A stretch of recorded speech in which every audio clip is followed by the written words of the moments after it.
Doctor صاحب، آج کابینہ نے ARD پر کیا فیصلہ کیا ہے؟ کیوں ضرورت محسوس ہوئی؟ اور آپ کے نزدیک اس سے عدالتوں کا جو بوجھ ہے کیسز کا، وہ کس حد تک اس میں ریلیکسیشن ملے گی اور لوگوں کو فائدہ ہوگا؟ بہت اچھا ٹاپک آپ نے اٹھایا ہے احمد سے. جو ADR ہے آلٹرنیٹ ڈسپیوٹ ریزولوشن، یہ ہم نے جب انالیسس کر کے آج کابینہ میں بتایا کہ انگلینڈ میں تو یہ کوئی 85% سکسیس ریٹ ہے اور امریکہ میں یہ کوئی 75% سے 80% سکسیس ریٹ ہے. سکسیس ریٹ کا مطلب یہ ہے کہ جتنے کیسز ADR گئے تو انگلینڈ میں 85% ریزالو ہو گئے ADR سے، اور امریکہ میں 75 سے 80% ریزالو ہو گئے. اچھا دیکھیے، پاکستان میں بھی ADR اگر صحیح طرح کیا جائے تو اس کی سکسیس ریٹ بہت ہو سکتی ہے. ہمارے ہاں جو کانسیپٹ جرگا کا ہے اور ٹرائبل ایریاز میں جب بڑے بوڑھے بیٹھ کے کوئی فیصلہ، جی پنچایت سسٹم ہے، تو اس کے سکسیسز تھے. ایسا نہیں تھا کہ اس کے سکسیسز نہیں تھے. پرابلم وہاں آئی کہ پھر کبھی کبھار پنچایت سسٹم میں اور جرگا سسٹم میں کوئی ایسی چیزوں پہ فیصلہ ہو جاتا تھا جو قانون اور آئین کے خلاف ہوا کرتی تھیں، اور اسی لیے پھر اس پہ کرٹیسزم بھی آیا. لیکن جو اس کی پازیٹیو چیزیں ہیں اس کو اگر ADR کے طور پہ ٹرانسلیٹ کیا جائے تو یہ ایک بڑی سکسیس ہو سکتی ہے. ہم نے آج جو پروپوزل پاس کروایا ہے کیبنٹ سے، وہ فیملی کیسز میں ICT میں اسلام آباد میں اگر کوئی فیملی کیس ہو تو اس کے لیے آپشن یہ ہوگا کہ عدالت نہ جائے اور ADR میں آ جائے، اور ADR میں مساہلت کی پوری کوشش کی جائے گی. اور کوشش یہ کی جائے گی، یا بچوں کی کسٹڈی ہے، کوئی کنٹیسٹڈ خلا کا یا طلاق کا معاملہ آ گیا، یا اور کوئی پوزیشن کے ایشوز آ جاتے ہیں، ایسٹس کے ایشو آ جاتے ہیں، اس میں اور بھی سول کرمنل ہر طرح کی چیزیں آپ اس میں لے کر جا سکتے ہیں. اور دوسری بات مجھے یہ بتائیے گا کہ جو جرگا اور پنچایت سسٹم کی بات کریں سر، وہ تو بالکل ڈیفرنٹ چیز نہیں ہے. پنچایت تو ایک فیصلہ لاگو کرتی ہے. ہمارے سامنے بڑی مثالیں ہیں قبائلی علاقوں کی، انٹیریئر سندھ کی، بہت زیادہ مثالیں ہیں. جبکہ اس کو جو میں نے پڑھا ہے اور سمجھا ہے، اس میں تو آپ نے ثالثی کروانی ہے، معاملے کو حل کرنا ہے، نہ کہ فیصلہ اپنا تھوپنا ہے. تو اس میں ڈیفرنس ہے نا پنچایت سسٹم میں اور اس میں؟ جی زمین آسمان کا فرق ہے. آپ نے بالکل صحیح پوائنٹ آؤٹ کیا. لیکن بعض پنچایت سسٹم اس طرح کے، جرگا اس طرح کے ہوا کرتے تھے کہ کوشش کی جاتی تھی کہ آپس میں دو فریق ہیں ان کی صلح کرائیں، مصالحت کرائیں، کوئی ایسا فیصلہ کرا دیں مل کے کہ جو دونوں سائڈ جو ہیں وہ قبول کر لیں. اور وہ یہاں یہی ہوگا کہ کوشش کی جائے گی کہ دونوں کی آپس میں مصالحت اس طرح کرائی جائے. اچھا، اس میں ایک اینگل فیصلے کا بھی ہے. دو اینگلز ہیں فیصلے کے. ایک تو یہ ہے کہ اگر دو فریقین نے کسی چیز پہ ایگریمنٹ کر لیا تو اس ایگریمنٹ پہ پھر سائن ہو جائے، اور وہ پھر ایک سمجھے ایک اسٹیٹوٹری فیصلہ ہے، دونوں پر پابند ہے. لیکن ADR کا جو دوسرا لیگ ہے، ایک تو کنسیلیشن یعنی مصالحت ہے، دوسرا ہے آربیٹریشن. مثال کے طور پہ کہ میرا اور کسی کا ڈسپیوٹ ہو اور ہم کہیں نہیں جی شازیہ صاحبہ آپ آربیٹریٹر بن جائیں اور آپ ہمارا فیصلہ کر دیں.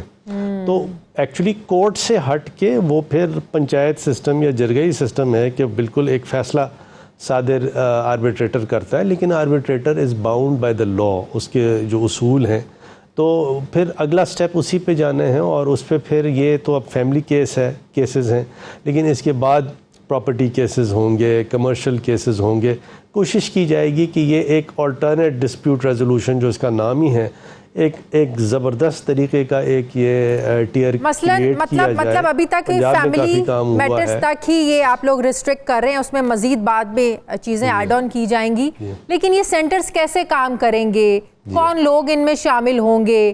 ان کو فیسیں دی جائیں گی؟ ان کو ہائر کیا جائے گا؟ ان کی تربیت کیا ہوگی؟ بائی پروفیشن ان کے لیے کیا ہونا ضروری ہے؟ تو یہ سینٹرز کیسے کام کریں گے؟ حکومت چلائے گی کیا ان سینٹرز کو؟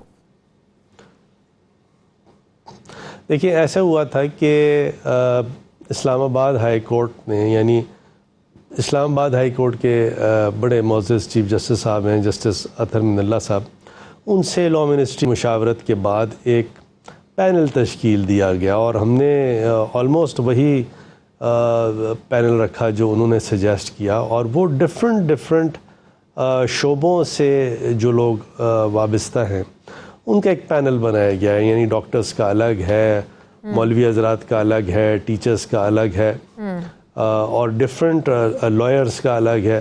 وہ سارے پینلز اس میں تشکیل دیے گئے ہیں, اور وہ پینل آف نیوٹرل ایکسپرٹس ان کا نام ہے. ان کو نوٹیفائی کر دیا ہے لاء منسٹری نے, اور میرے خیال میں اس میں کوئی 4-5-6 مہینے ہو گئے ہیں. اس کے بعد پھر ہم نے یہ اگین میں ان کی تعریف کرتا ہوں چیف جسٹس اطہر من اللہ کی, ان کے ساتھ بیٹھ کے پھر ہم نے یہ سارا اسٹریٹجائز کیا, اور باقاعدہ جو ایگزسٹنگ ہمارا بجٹ ہے لاء منسٹری کا, ہم اس میں for the time being at least additional پیسے نہیں لے رہے فیڈرل گورنمنٹ سے. تو ایگزسٹنگ جو بجٹ ہے اس میں جو ہمارے پاس جو اسپیس ہے اس میں کریٹ کر کے ہم وہ پینل آف, اور رولز بھی اس کے بنے ہوئے ہیں, وہ ان نیوٹرل ایکسپرٹ جو آلریڈی نوٹیفائی ہو گئے ہیں وہ سالسی کریں گے, اور وہ یہ ADR کریں گے اور ڈیسائیڈ کریں گے. تو یہ ہم نے سارا structure for the time being at least for the purposes of family cases. کیا اس میں جو آؤٹ آف کورٹ سیٹلمنٹس ہوں گی وہ قانون کے مطابق ہی ہوں گی؟ دیکھیں, ایسا کوئی سیٹلمنٹ جو کہ قانون کو وائلیٹ کرتا ہے تو وہ پھر تو سیٹلمنٹ قانون ریکگنائز نہیں کرتا, لیکن کوشش یہی کی جائے گی. اسی لیے ایکسپرٹس اس طرح کے اپوائنٹ کیے گئے ہیں جو کہ لائرز اس میں ہوں گے, اور اپنی فیلڈ کے ایکسپرٹس ہوں گے کہ قانون کو بھی دیکھیں, اور قانون کو دیکھنے کے بعد ایسا سیٹلمنٹ کریں جو کہ دونوں کو قبول ہو, اور ایکسپلین کریں دونوں پارٹیز کو کہ دیکھیے یہ اسی طرح آپ لڑتے رہیں گے تو اس کا نتیجہ کچھ بھی نہیں ہے, اور اس کا نتیجہ پھر عدالتیں ہیں, عدالتوں کا ٹائم ویسٹ ہونا ہے, وکیل بھی ہیں, سارے لوگ ہیں. ان دی اینڈ ہونا یہی ہے کہ اگر ایک پارٹی جیتے گی بھی اور ہارے گی بھی تو اتنے سال کے بعد تو پھر کون کیا ہوگا اور کچھ پتہ نہیں. تو وہ تمام کی تمام چیزیں جو لیٹیگنٹس ہیں ان کو سمجھائی بھی جائیں گی, ان کو بتائی بھی جائیں گی. فاروق نسیم صاحب, پنجاب میں یہ آلریڈی یہ موجود ہے لیکن اس کو امپلیمنٹ نہیں کیا گیا, تو کیا یہ بات درست ہے جیسے ابھی آپ نے بات کی وکیلوں کی کہ ایک طبقہ ایسا ہے جو نہیں چاہتا کہ یہ امپلیمنٹ ہو؟ ظاہر ہے جب یہ فیملی میٹرز اور اس طرح کے اور میٹرز جیسے آپ کہہ رہے ہیں بعد میں چیزیں لیٹر آن ہم اس میں ایڈ آن کریں گے, تو ظاہر ہے پھر وہ جو ایک پروفیشنل لوگ ہیں جن کی روزی روٹی اس سے جڑی ہوئی ہے وہ تو رکاوٹ بنیں گے. وہ کیسے اس کو امپلیمنٹ پھر ہونے دیں گے؟ ظاہر ہے جن کو اتنی بڑی بڑی فیسیں ملتی ہیں کیسز کی مد میں, وہ تو سب رک جائے گا. تو بڑا اچھا کام کرنے جا رہے ہیں بائی دا وے آپ لوگ.